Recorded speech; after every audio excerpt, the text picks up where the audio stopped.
राधे राधे, जय श्री कृष्णा। कहानी संग्रह में हमारे सभी श्रोताओं का हार्दिक अभिनंदन है। भक्तों, आज की वीडियो में आप जानेंगे कि महाबलशाली इंद्रपुत्र वाली, जिसने रावण जैसे त्रिलोक विजयी का अभिमान चूर चूर करने के लिए उसे 6 महीने अपनी कांख में दबाकर राम सेतु की परिक्रमा कर घूमते रहे, तब रावण के क्षमा याचना करने पर वे रावण को अपनी कैद से कभी न उलझने का आश्वासन ले मुक्त करते हैं। इस घटना के बाद बाली को अपने बल पर इतना अभिमान हो गया कि वे हर किसी को तुच्छ समझने लगे। उनके इस अभिमान को राम भक्त हनुमान ने किस प्रकार तोड़ा, यही बात इस वीडियो के माध्यम से जानेंगे। इससे पहले यदि आप हमारे चैनल पर नए हैं तो सब्सक्राइब करें, वीडियो को शेयर एंड लाइक अवश्य करें। संपूर्ण जानकारी के लिए वीडियो को अंत तक जरूर देखें। पुराणों की इस कथा के अनुसार बाली ने कठोर तपस्या कर ब्रह्मा जी से यह वर प्राप्त किया था कि उससे जो भी युद्ध करेगा उसकी आदि शक्ति बाली के शरीर में आ जाएगी और इससे बाली हर युद्ध में अजय रहता। बाली को अपने बल पर इतना घमंड था कि उसका घमंड तब और भी बढ़ गया जब उसने करीब करीब तीनों लोगों पर विजय पाए हुए रावण से युद्ध किया और रावण को अपनी कांख में दबाकर पूरी दुनिया घूमी। रावण जैसे योद्धा को इस प्रकार हराकर बाली के घमंड की कोई सीमा न रही। अब वो अपने आप को संसार का सबसे बड़ा योद्धा समझने लगा और यही उसकी सबसे बड़ी भूल साबित हुई।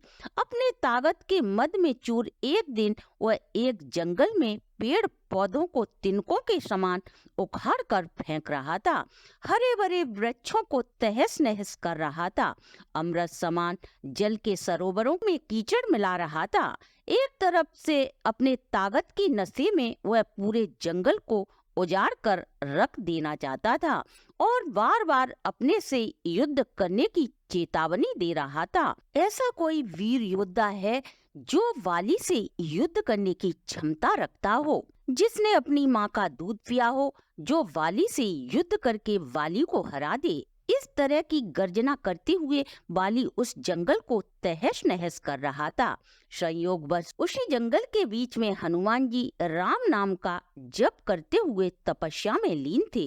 वाली की इस हरकत से हनुमान जी को राम नाम का जप करने में विघ्न लगा और हनुमान जी वाली के सामने जाकर बोले, हे वीर, हे ब्रह्मा अंश, हे राजकुमार वाली, क्यों इस शांत जंगल को अपने बल की बलि दे रहे हो? हरे भरे पेड़ों को उखाड़ कर फेंक रहे हो, फलों से लदे वृक्षों को क्यों मसल रहे हो, अमृत समान सरोवरों को क्यों दूषित मलिन मिट्टी मिलाकर कर रहे हो?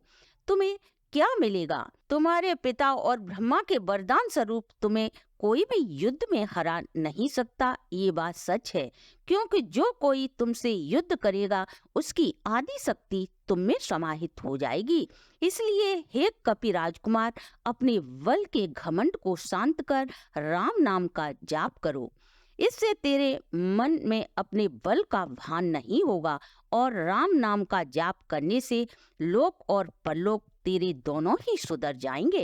इतना सुनते ही बाली अपने बल के मद से चूर हो हनुमान जी से बोला, हे तुच्छ वानर, तू हमें शिक्षा दे रहा है।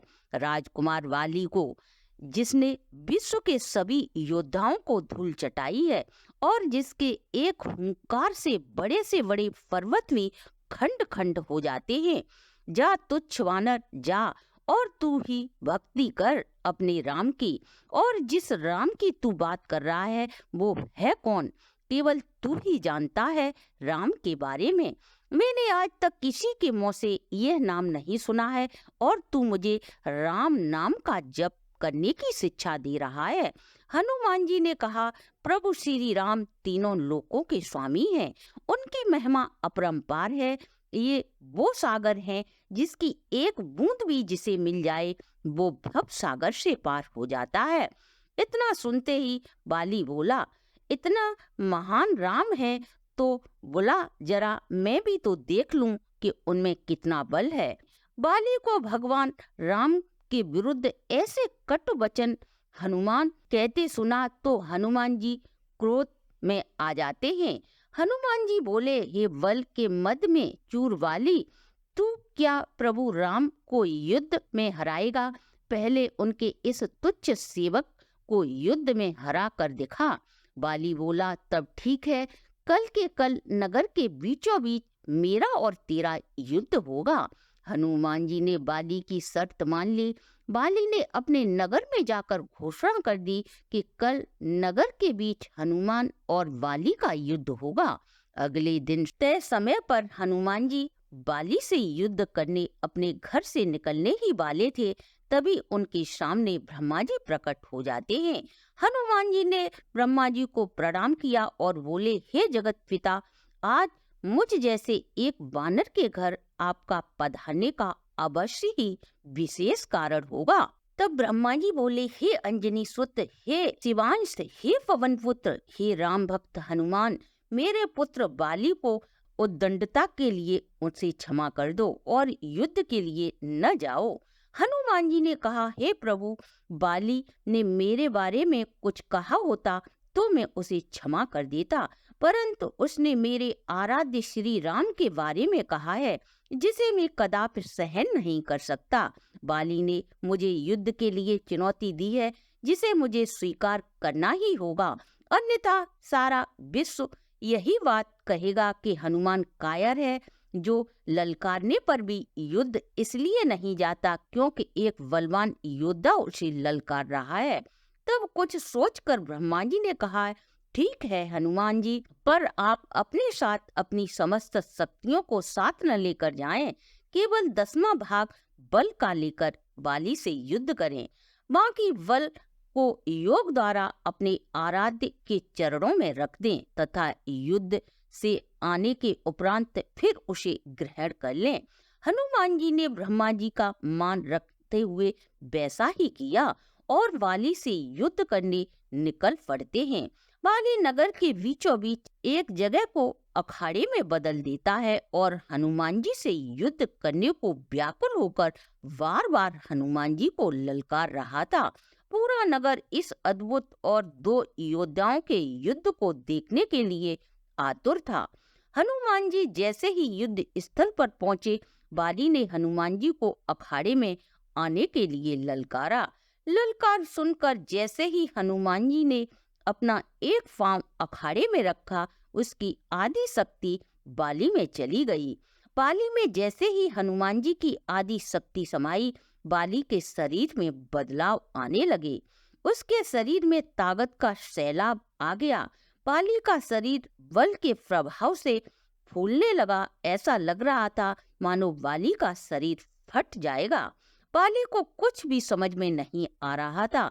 तभी ब्रह्मा जी बाली के पास प्रकट होते हैं और बाली से कहते हैं, पुत्र, जितनी जल्दी हो सके तू यहाँ से अति दूर चला जा। बाली को इस समय कुछ भी समझ में नहीं आ रहा था। उसने ब्रह्मा जी की बात को सुना और सरफट दौड़ने लगा। 100 मील से ज्यादा दौड़ने के बाद बाली काफी थक चुका था और वह भूमि पर गिर गया। कुछ देर बाद जब उसे होश आया तो उसने अपने सामने ब्रह्मा जी को देखा और वह बोला, हे पितामह, यह सब क्या है? हनुमान जी से युद्ध करने से मेरा शरीर फटने की हद तक फूलना, फिर उसका वहां अचानक आना और ये कहना कि यहाँ से दूर हो सके तो चले जाओ, मुझे कुछ भी समझ में नहीं आ रहा है। कृपा करके मुझे बताने का कष्ट करें। तब ब्रह्मा जी बोले, हे पुत्र, जब तुम्हारे सामने हनुमान जी आए तो उनका आधा बल तुम में समा गया, तब तुम्हें कैसा लगा? बाली बोला, मुझे ऐसा लगा जैसे मेरे शरीर में शक्ति की सागर लहरें ले रहा है। ऐसा लगा जैसे इस समस्त संसार में मेरे तेज का सामना कोई नहीं कर सकता, पर साथ ही साथ मुझे ऐसा भी लग रहा था जैसे मेरा शरीर अभी फट जाएगा। तब ब्रह्मा जी बोले, हे बाली, मैंने हनुमान जी को उनके बल का केवल 10वां भाग ही लेकर तुमसे युद्ध करने को कहा था, पर तुम उस 10वें भाग के आधे बल को भी नहीं संभाल सके। तो सोचो जरा, यदि हनुमान जी अपने समस्त बल के साथ तुमसे युद्ध करने आते तो उनके आधे बल से तुम उसी समय फट जाते। इतना सुनकर वाली पसीना पसीना हो गया और कुछ देर सोचकर बोला, प्रभु, यदि हनुमान जी के पास इतनी शक्तियां हैं तो वे इसका उपयोग कहाँ करेंगे? तब ब्रह्मा जी ने कहा, हनुमान जी कभी भी अपने पूरे बल का प्रयोग नहीं कर पाएंगे, क्योंकि ये सृष्टि भी उनके बल के 10वें भाग को सहन नहीं कर सकती। ये सुनकर बाली ने वहीं से हनुमान जी को दंडवत प्रणाम किया और बोला, जो हनुमान जी जिनके पास अथाह बल होते हुए भी शांत और राम भजन गाते रहते हैं, और एक मैं हूँ जो उनके बाल के बराबर भी नहीं हूँ और उनको ललकार रहा हूँ, मुझे क्षमा करें। ग्लानि से भरकर वाली ने राम भगवान का तप किया और अपने मोक्ष का मार्ग उन्हीं से प्राप्त किया। जय श्री राम। तो भक्तों, कैसे लगी हमारी प्रस्तुति आपको? अगर आपको हमारी प्रस्तुति अच्छी लगी हो तो आप हमारे चैनल को लाइक, सब्सक्राइब और शेयर अवश्य करें।